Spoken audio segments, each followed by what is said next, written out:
ये हक की बातें बोल लेना, ये न्याय की बातें बोल लेना, लोग की बातें बोल लेना, मजदूरा की बातें बोल लेना।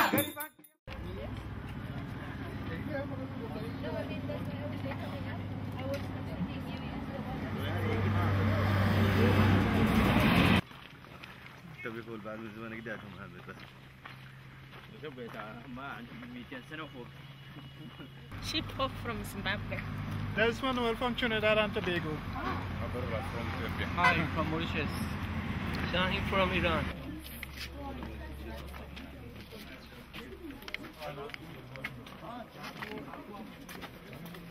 Movement for the right to information began in this very place, in this house and in this area about 20 years ago. So that's why a little more than 20 years ago. And it started off by very poor people saying that we want to see records of public expenditure in our area.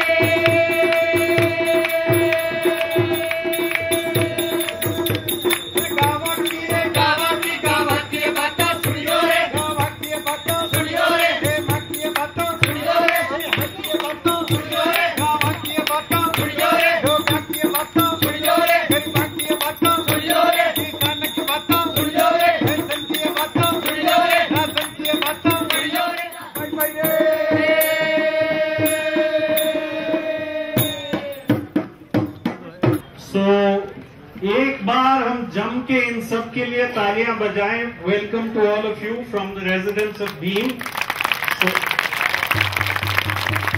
Thank you very much to all of you for coming in our midst.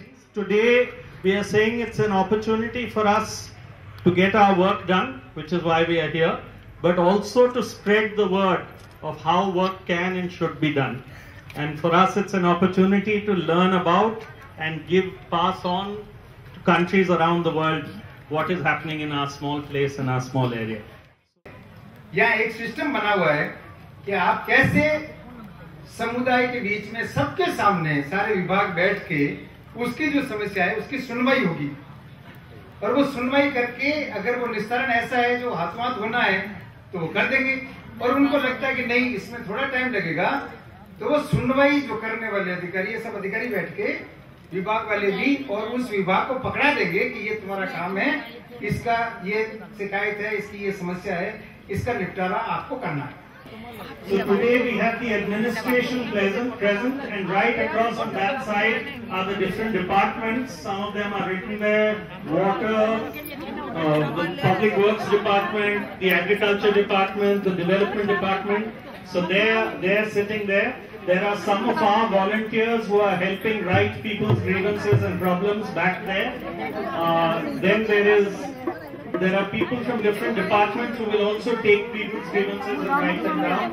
And today they will speak about what their problems are, and we'll see what can be sorted out. That's the whole aim of this public exercise.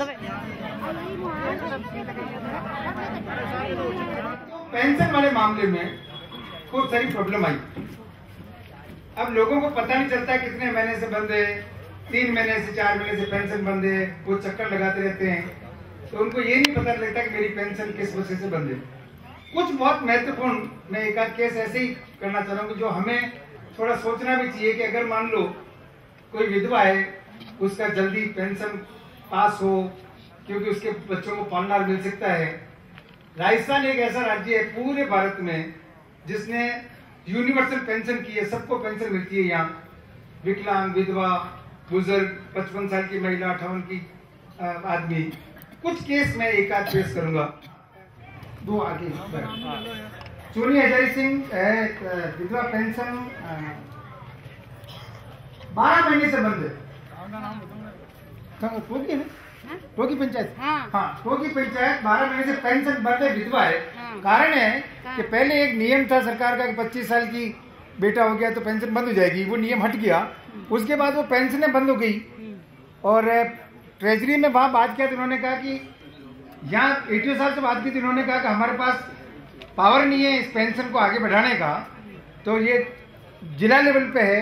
तो मेरा मुझे निवेदन है कि ऐसे कई case है यहाँ जो जिनकी विधवा है, उनको पेंशन बंद हो गई, इस वजह से एंडेट, उसको एंडेट कहते हैं, उनकी चालू भी की जाए, नए फार्म भी भरवाए जाए और उनका बैकलॉग भी दिलाया जाए। ऐसे और कई केस हैं, ये सुंदरी उदयराम जैसे केस कई आए। आटे आओ, माइक पर आओ ना, कोई बात नहीं, शर्म आओ, ये मैं बोलो घूमटा में। हाँ बोलो। 4 महीना हो गया है, तनख्वाह बंद है, गुजारा के लिए कहीं व्यवस्था है? कोई व्यवस्था नहीं है, अकेली है, विधवा है, 4 महीने से पेंशन बंद है, तो फिर पेंशन को कहीं कितने होता है, कार्रवाई कहाँ कितने कभी कहीं 2-3 बगे तो की बैग में 2 बगे तो आई पोल में को मैंने कोई दिक्कत पोल में कहीं किया, पोल में क्या बेटे बैग में जाओगे,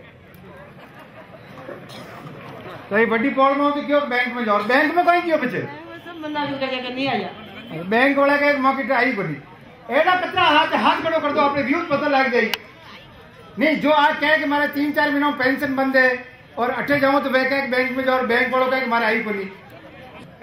नैना गणपत सिंह अटे आओ, देखिए 6 महीनों फार्म भरा हुआ है, विधवा कदू भी है, 9 महीने हो गए, 9 महीने से विधवा। हाँ, और 6 महीनों से फार्म भरा हुआ है और पंचायत में जमा है, और अभी 1 महीना हुआ है, अभी ये तहसील में जमा किया है, और भी कोई नंबर कोई नहीं है, अभी पेंशन नहीं मिली।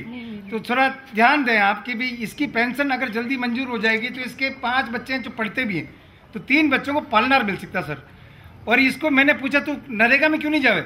नरेगा में इसलिए नहीं जाए, 2 महीनों से पेमेंट नहीं आता है, तो फिर मेरे बच्चों को क्या खिलाए। तो अब इसकी पारिवारिक स्थिति ऐसी है, हाँ थोड़ा आगे आ जाओ, कि नरेगा में नहीं जाने की वजह है कि अगर 2 महीने बाद पेमेंट मिलेगा तो मैं बच्चों को क्या खिलाऊं।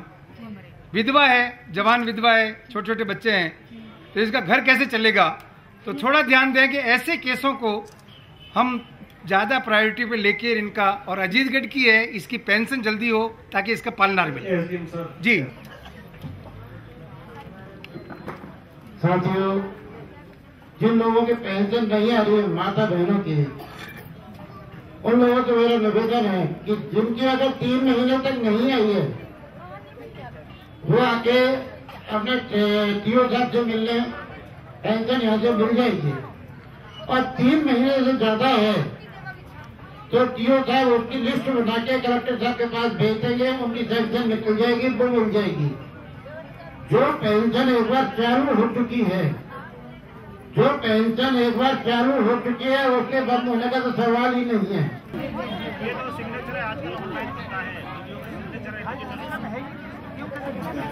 Good afternoon, everyone. I'm Moses Francis from Uganda, East Africa. Just as I said, I work with the Auditor General's Office of Uganda.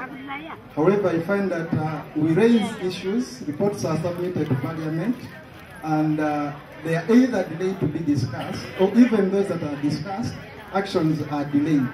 So I wish to take this information I have gathered here to share it with my bosses and maybe find a way of how we can adopt the same.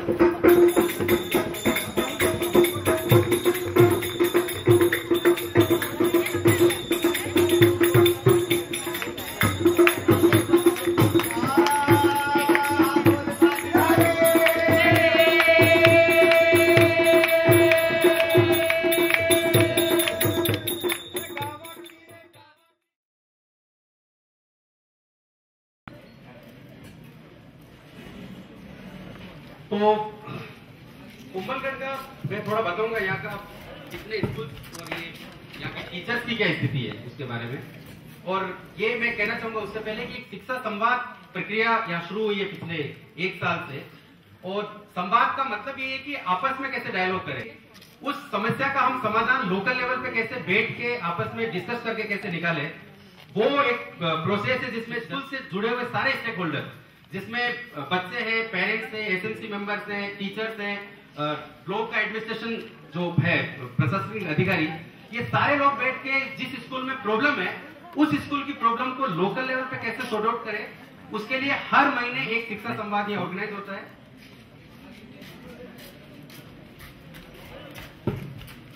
हमारे school में 21 स्वीकृत पद है, लेकिन उसमें जबकि 6 पद हैं, उसमें एक तो बाबूजी का काम करते हैं और हमारे 12वीं तक स्कूल है पर एक भी लेक्चरर नहीं है और साइंस का भी टीचर नहीं है। और बच्चे कितने कुल?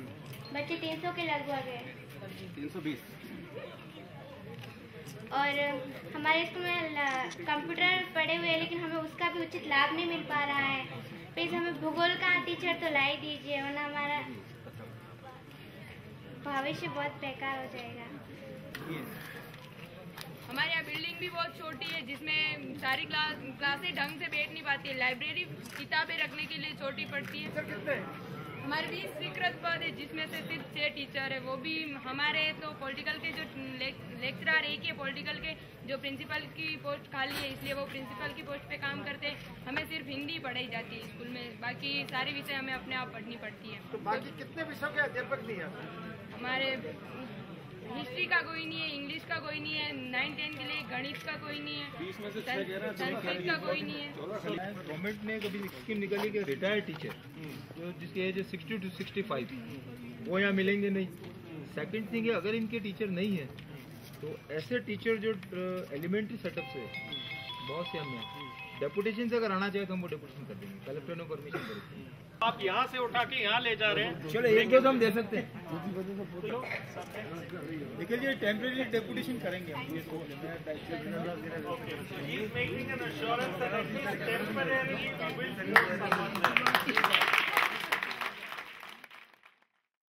I would like to thank UCISA for this amazing opportunity to really see implementation of such an amazing initiative at such a grassroots level. There's so much I can take to my home country. I'm really humbled to really just experience this. Once again, I'd like to thank you guys for the experience you've shared with us today. The hearing was very touching, very emotional for most of us. I know some participants had kind of tears in their eyes. I know the girls right here, they were kind of touched. And what we experienced, I know most of our countries, most of the participants said they haven't ever experienced such public briefing in their countries. So we learned a lot, and I'm sure we'll take back a lot to our countries. Thank you. Okay, here we go. Wait, hold on. Okay, are we ready? Yeah. Right. Okay.